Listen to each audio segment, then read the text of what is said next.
All right, well, last time you saw me, I got this car in the driveway and all cleaned up, ready to start some work on it. And I also ended up getting the engine all torn apart in the garage right there, and I got a couple boxes of parts that I need to take to the machine shop for cleaning and a little bit of machine work. You will see all of that shortly, I assure you. But for now, seeing as I gotta wait for that to get done before I can assemble the engine, which is what I want to add to the teardown video that I already got going, I'm going to focus on the suspension, specifically the front suspension. These cars use, I believe this is called a McPherson strut design for the front suspension. It's just a coilover that has the ability to rotate at the top, and it's firmly attached to the knuckle, I think you would still call that in this design. And it's really similar to another kind of car that people drift a lot, you're probably familiar with, called an S chassis or 240SX or S or Sylvia, S13, whatever you want to call it, with a few differences here and there, right? So whereas they have the knuckle attached to a couple bolts on the coilover, these are just welded in place, which makes it kind of interesting to do any modifications to these, because obviously this doesn't just unbolt, you actually have to cut this and weld in a new coilover. I'm not a huge fan of that design. I would prefer to have my coilovers be able to be quickly changed out if I felt the need to. So what I'm going to do, realistically I'm still keeping most of the Cressida stuff, but I'm going to be converting to use S13 coilovers, and everything else is going to be like just aftermarket Cressida parts. I don't want to completely change it all to S13 suspension. I just want to change out the coilover, and everything else will be more or less Cressida parts. So to do that, I've got some fancy parts I'm going to install, but first things first, I'm just going to rip all this out of here, get it all down to a blank slate, and we're going to rebuild from there. All right, for starters, I'm going to get this tie rod off. And seeing as I won't be keeping any of this, I'm not going to waste any time with the cotter pen.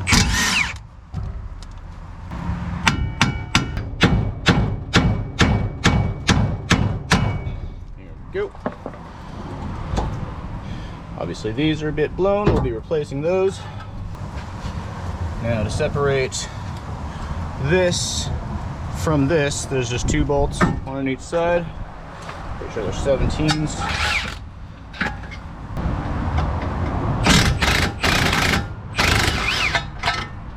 And that just separate. And then 3 14s on top. This should fall right out.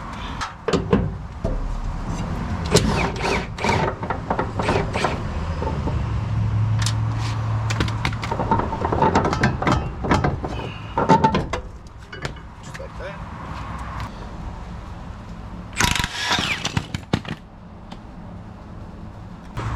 This is a 22. Why is it such a weird size? I don't know. Ask Toyota.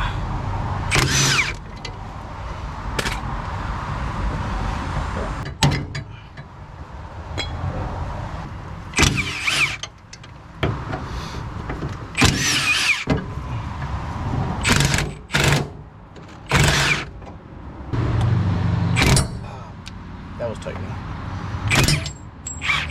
That's loose enough. Yeah.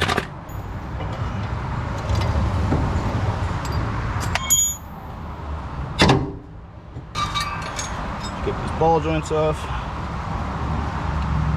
We're just gonna pull under this little ring, pop that off. Got a little spring clip right here. Screwdriver and a set of snap ring pliers. Try not to die or get any serious injury. Just like that. These ball joints are honestly in pretty good shape. This car has pretty low mileage. It's like 116,000 miles. It's just old and I want to replace everything. It doesn't want to play with me. Go. You could also use a press if you're lame, I guess. Okay, and don't fall. Falls right out. There's a 24mm nut. And we'll zip right out. Okay.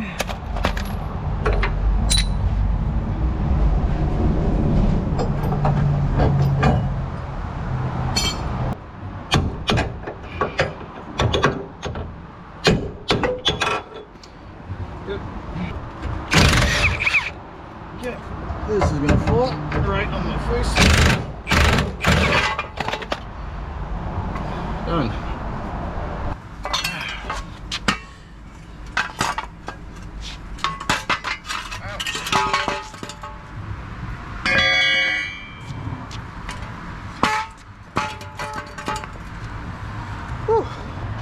I know, the power steering racks on these are a little weird. They, you know, they're all luxury and stuff, so they have this damper sort of rod right here. I'm going to be deleting that. So 14 pulls right out, and we'll get to it in a minute, but I got a little bit of a different setup on tie rods we're going to run to hopefully help with some other modifications, but we'll get to that here in a sec. All right, now we're going to be replacing these ancient, you know, archaeological dig bushings with some polyurethane ones. Now there's a smart way to do this, and there's a dumb way to do this. And this is absolutely the dumb way to do this. So do this at your own risk. Just burn them out.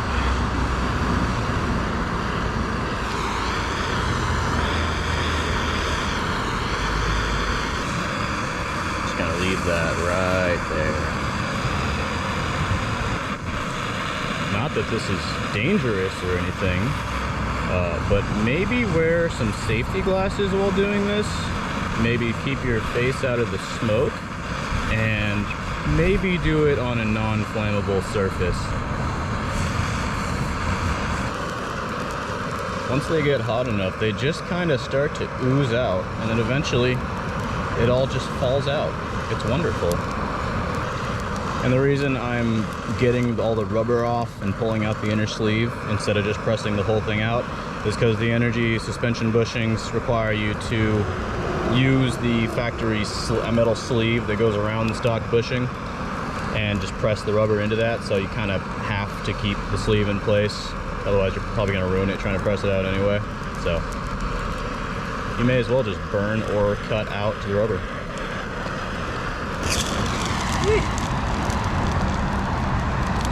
That's why you wear safety glasses. I don't know if you saw that, but it just shot the sleeve out of me. Just gonna let that burn for a little while until it's all flaky and dusty, and then just pretty much just wipe it all out.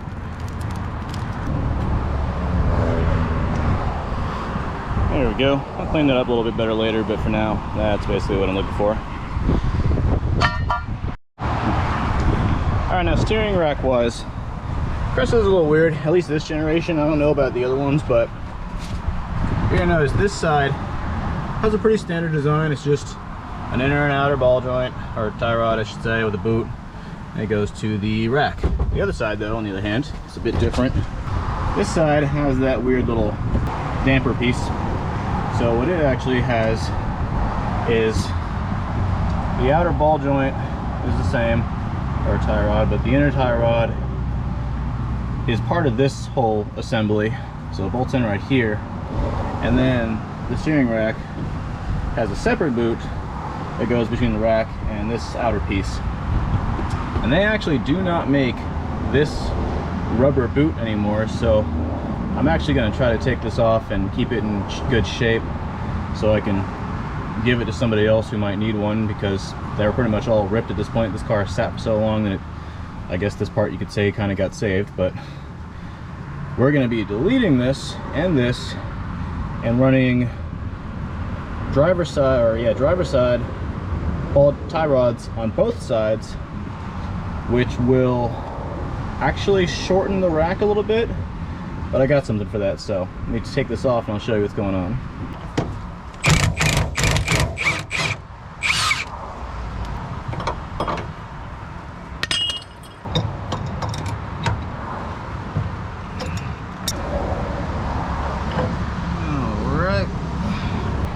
So you see on this side, this whole weird piece right here is actually just the inner portion of the ball joint. You can, I think you actually have to, when you get the new one, you have to take off this bigger nut right here, and it'll actually push through, and it's two separate pieces, but it's just a weird design. I'm not using that damper anymore anyway, and like I said, they don't make this boot anymore, which I did keep intact. I just gotta get this outer tie rod off so I can slip it out and hopefully help someone else out, but we're gonna go with something different.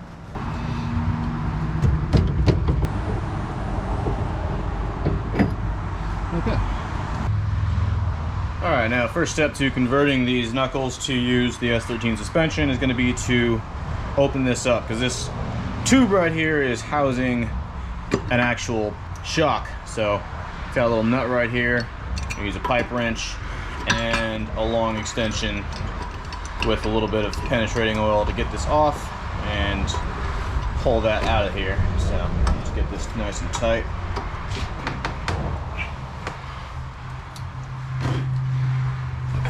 Go.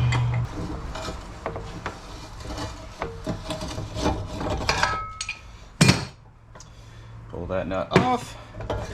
Like I said, strut will come out. And surprisingly enough, these are not filled with fluid like I've seen most people's.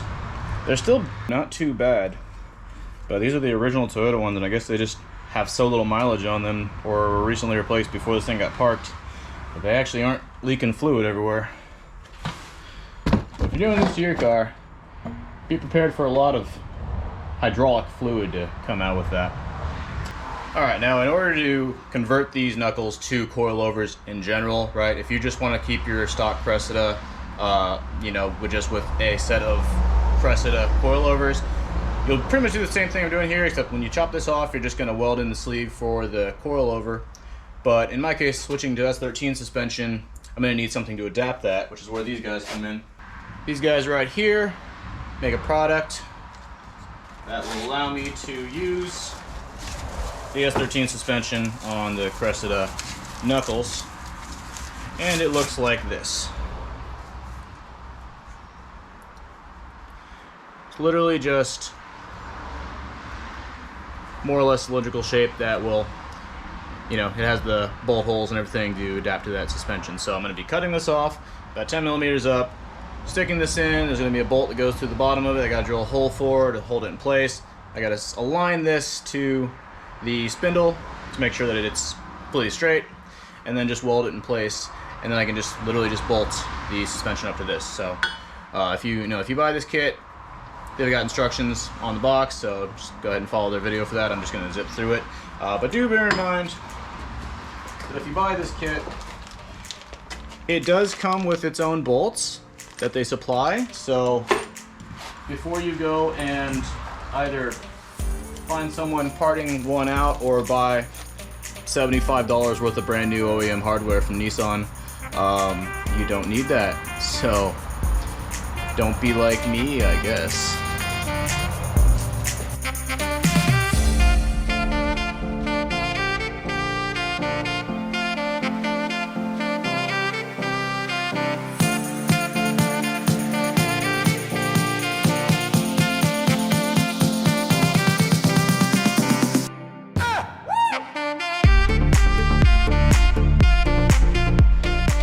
Not the best welder ever, but I don't think that's too bad. And luckily, 90% of the weight is, well, realistically always the weight is going to be forced down anyway, so there's a solid perch for it to land at. There's really no need for it to be super strong. Like, you can honestly just tack weld this on and you'd be pretty much fine, because you're not going to get that kind of force pulling upwards. It's only going to come down when you hit the ground and when you're rolling and all that stuff. So really it's mostly just to hold it all in place. But anyway, I'm gonna go ahead and finish this up. Alright, so as far as my tie rod setup, I'm gonna be using both driver's side inner tie rods. That way I don't have to worry about that whole damper piece that I was talking about earlier. But the thing I found out by a happy little accident, right, is on the Rock Auto website they offer two different part numbers for the same side and manufacturer for the tie rod ends, and they had different dates listed. And I was a little confused by that, so I decided to just order both of them just to be safe and make sure I get the right one, and then order the other one later. And what I found out, the one for the later year, I don't know why they had to list it under 88. I guess there's a little bit of a gray area there for generation of these cars. But the later year is actually really just an MX73 outer tie or inner tie rod end. And I come to find out, the inner threads on these are exactly the same. The outer threads on these are exactly the same. The only difference between the two is that if you hold them end to end, so where they bolt onto the car, the MX83 tie rod is just about 1.5 inches longer than the MX73 tie rod. So not only can I get rid of that weird damper thing and use regular boot on both sides, but also I went ahead and ordered 2 of the MX83 part numbers so that I can basically use them the same way as S-chassis people and Nissan people tend to use a lot of different Nissan model inner tie rods interchangeably. They just literally the same thing, just different length, which is good because not only is the S13 coil setup that I'm using going to push the knuckle outwards a little bit, but also I want to extend my lower tie rods to have more camber and more track width up front. Just kind of a general common setup for drifting that I want to go with. So if you're curious, I went with Mevotech, and they didn't really have a whole lot of good options for brands. This one's fine, whatever. But the MX73 model is right there. That's the part number for that. And then for the extended ones, or MX83, that's the part number. And on top of that, I just got regular old MX73 outers and new boots.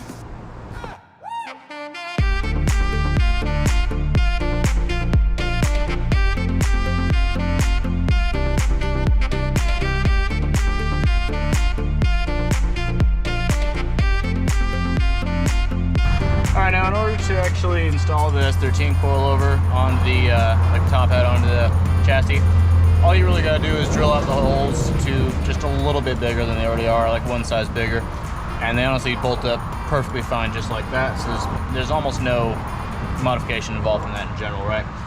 But I got them hanging right now, and I got the lower control arms in place, still stock length, just temporarily put in the new ball joint and bushing for now to get it all aligned and whatnot, because what I'm doing here is trying to figure out how far I want to cut these and extend them in order to use these longer tie rods. Like I said, they're about 1.5 inches longer, but I have some other mods that might make that not as long as I can go, really. So for starters, this is the stock steering angle knuckle piece, whatever you want to call it, and this is a shortened version made by Excessive Manufacturing. What that's going to do is make it so that the tie rod has to move less distance to move the knuckle back and forth, right, for steering. So this is going to give me more angle in general, and that's just going to plug right onto the stock location. Now, because we're going to be lowering this car, obviously, I'm not going to leave it at stock ride height. It kind of has to anyway. These coilovers are pretty short. It's like you're basically at the limit of how low you really want to go with these. You could go a little bit lower, not much. Because we're lowering it, see, but doing nothing else, we have to bring this up to like here just to get it to connect. That's really messing with your roll center. You don't want to do that, especially not, on drifting and actual high performance driving. So you want to get a spacer here to act as a roll center adjuster to bring the control arm back down to a more or less horizontal area. There's a few different people that offer that. Excessive offers one, but also a company called Techno Toy Tuning makes one that's basically the exact same price as Excessive's. It'd be like I think it's like a few dollars difference, honestly. But the difference between them is that T3 has an adjustable one that can be used to have just regular Ackerman, reduced Ackerman, or negative Ackerman. Reduced Ackerman is something I've been wanting to play around with, so for really not spending any more on these, I decided to go with these. And the way you'll set that up is you'll remove this little sleeve, and there's still one right here. You'll put the sleeve on there, and then this one will go into this little recess. And what that'll do is, where the knuckle is still bolting on here, it moves this point further towards the outer edge, removing your Ackerman, which will make it so that your wheels will move at the same angle no matter which way you turn, more or less. Normally around when you're just regularly driving, the inner one will turn a bit more just because it's more inset, so it turns it a bit more when it turns because you're actually taking a turn. In this case, drifting, same rules don't really apply, so you get rid of that, have the same steering angle the whole way around a drift, right? So in order to set it up like that, you kind of have to be a little creative with these because you got to put one of the short bolts in here to bolt it onto this, and then you got to use another short bolt to bolt it between the two of these.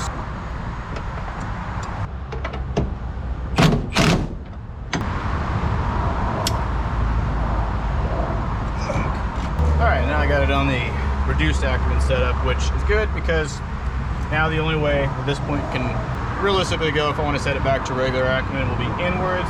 I don't care if there's more thread engagement on my tie rods. I would rather there be more than less. Now before I get this measurement, I need to make sure the steering wheel is completely centered. So well, not your steering wheel, but your rack is completely centered. So you have equal number of turns each way. The steering wheel is at the point where the rack is centered right now, so I know that that's not going to be an issue later on, where I'll have like one tie rod that has like 10 to 20 turns of thread engagement, the other one has like 5, you know? This looks like it's about straightforward, and the difference is... Alright, it looks like realistically I can extend them by like an inch at most. So I'm just going to take all this back apart, cut them, extend them, make a little, little piece to tie it all together. Alright, now before I call it a day here, I gotta do my least favorite part of this whole operation, which is changing out these steering rack bushings. Here are the new ones. Another product by Accessible Manufacturing. They're just a very, very hard, well, not very, very hard rubber, but a pretty hard rubber bushing for the steering rack. And they are a pain in the butt to install, so I'm gonna do my best to kind of show you how this works.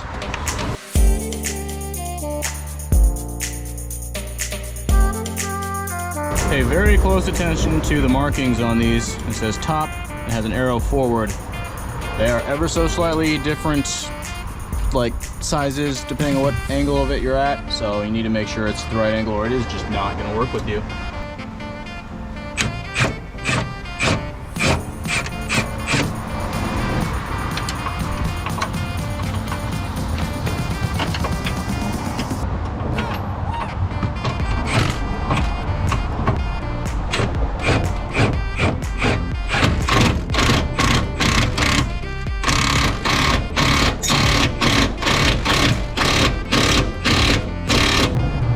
Done.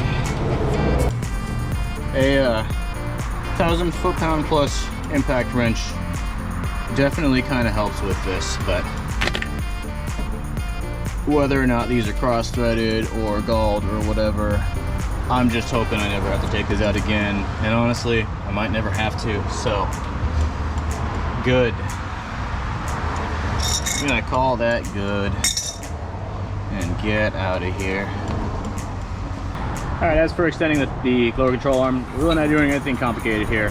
All we're doing is just cutting it, spacing it out about an inch, put little tabs on either side to tack in just to hold position and get the right distance. And I'm just going to cut a 1-inch slit of metal to put around the top, tack in place, kind of hammer around the edges to complete it, weld it all the way around, kind of do maybe a little bit more boxing at the bottom or something. I'm not sure yet, but the main thing you want to remember is to get it outside of this and this, because if you extend these, then you're going to have to do something custom with your tension rod and your sway bar because the mounts aren't going to line up anymore. So always extend outside of those so you don't have any issues with that, right? All we want to do is space out the knuckle. We don't actually want to change up any of the suspension geometry otherwise, inwards of that. I'm going to go ahead and do these off camera. For the most part, I might do like a time lapse, but pretty simple and easy. Not a big deal. Alright, and with the lower control arms fully extended, turns out, the blue hardware store and the orange hardware store sell 1-inch, I think this is 1/8 inch thick steel. I forget exactly how the thickness is. It's pretty close to the OEM stuff. It's not a little bit bigger, so which is good. But it's exactly 1 inch wide, so it makes this whole job way easier to just bend to the right shape and weld it in for the most part. A couple little tabs in the back to reinforce it. I was gonna box it in, but ended up just saying, nah, it's really strong the way it is right now anyway, so I don't expect any issues with it. But got everything fully bolted up, installed the way I want it. And this is also still set up for reduced Ackerman. And then I also got the tension rods installed.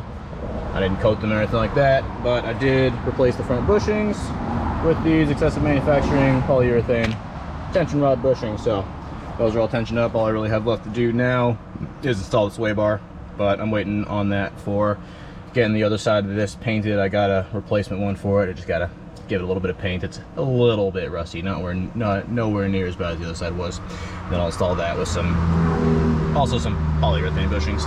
And I did get some ARP extended studs so that I can run bigger wheel spacers and, you know, mess with that a bit more, because I am running the OEM wheels for now, just because I don't really have the extra cash for aftermarket wheels at the moment. Eventually I might, but you know, for now, just getting away with what I have, keeping this build under $1 million. But I did wrap these in some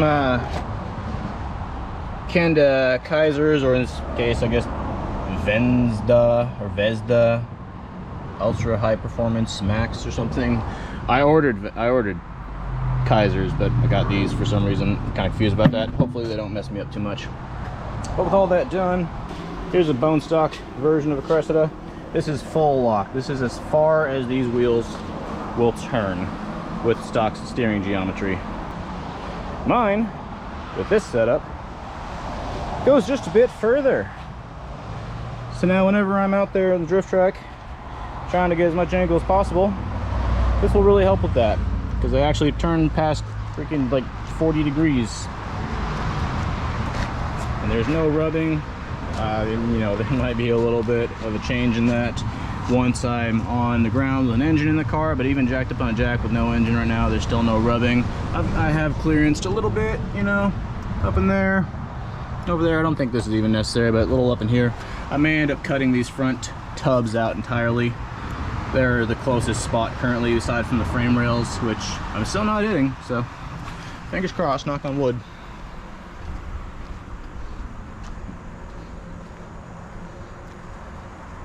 Yeah, overall that went pretty smooth, to be honest with you. I'm very happy with how this turned out. You know, it would have been nice to have a little bit more steering angle, but honestly, with the tire setup I have right now, I don't think I could even do any more angle with the frame rail in the way, and I can't exactly cut the frame rail out of the way. So I'm gonna call this a day on these, move on to some bigger, better things, like, I don't know, maybe an engine, maybe something with the rear end. We'll see. But until then, if you enjoyed, leave a like if you don't mind, and subscribe so you'll see the next video. I'll see you guys next time.